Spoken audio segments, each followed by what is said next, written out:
Ciao. Ciao. Di che scuola sei? Sono del Alfalice Cuman Pertile di Marostica in provincia di Di Vicenza. Marostica. Sei venuta qua nella Piazza del Mondo per aiutare Per aiutare, dare cibo ai più bisognosi. In gita scolastica fra i migranti di Piazza Libertà davanti alla stazione di Trieste, fianco a fianco con i rappresentanti di Linea d'Ombra, i bambini hanno consegnato i pasti ai richiedenti asilo. Nella stessa area teatro di accoltellamenti, l'ultimo con gravi conseguenze sabato scorso, spaccio di droga e fenomeni di racket fra migranti neoarrivati e bande che presidiano la zona. Si tratta del video che ritrae l'iniziativa organizzata dalla scuola elementare Arpalice Cuman Pertile di Marostica in provincia di Vicenza, in cui poi sono gli stessi bambini a spiegare come in classe siano state simulate con gli insegnanti le difficoltà del viaggio sulla rotta balcanica.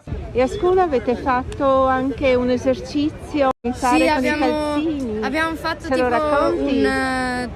un percorso ad occhi vendati perché loro scalzi perché durante la rotta balcanica le scarpe, siccome durano anni e anni, le scarpe e i calzini si rompono, perciò devono camminare senza calzini, e quindi noi le abbiamo fatto da bendati perché di solito loro camminano nel buio per non farsi trovare dalla polizia, perché non potrebbero andare in giro.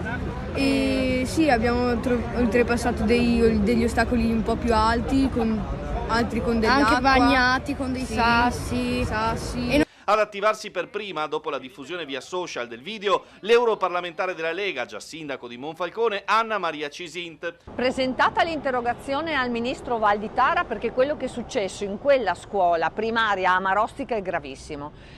Le maestre hanno organizzato un'attività per simulare il comportamento dei migranti irregolari sulla rotta balcanica, bendando i bambini perché i migranti si muovono al buio per scappare dalla polizia e poi camminando scalzi sui sassi, una situazione veramente al limite, oltre il limite dell'ideologia, utilizzando il lavaggio dei cervelli verso bambini che non hanno ancora il senso critico e portandoli poi in Piazza Libertà a Trieste, dove stazionano moltissimi irregolari e dove solo una settimana fa ci sono stati degli accoltellamenti, non è stata nemmeno la prima volta ed è consueto purtroppo anche lo spaccio di droga. Anche l'onorevole di Fratelli d'Italia, Nicole Matteoni, si è attivata con i colleghi parlamentari del Veneto redigendo un'interrogazione a risposta scritta nei confronti del Ministero dell'Istruzione. Nel pomeriggio di oggi, a polemica ormai esplosa, la nota del Ministero che informa come l'Ufficio Scolastico Regionale per il Veneto ha immediatamente avviato le opportune verifiche sulla vicenda al fine di accertare le modalità didattiche delle attività disposte e le modalità di svolgimento delle stesse. Il Ministero monitorerà con la massima attenzione gli sviluppi della vicenda.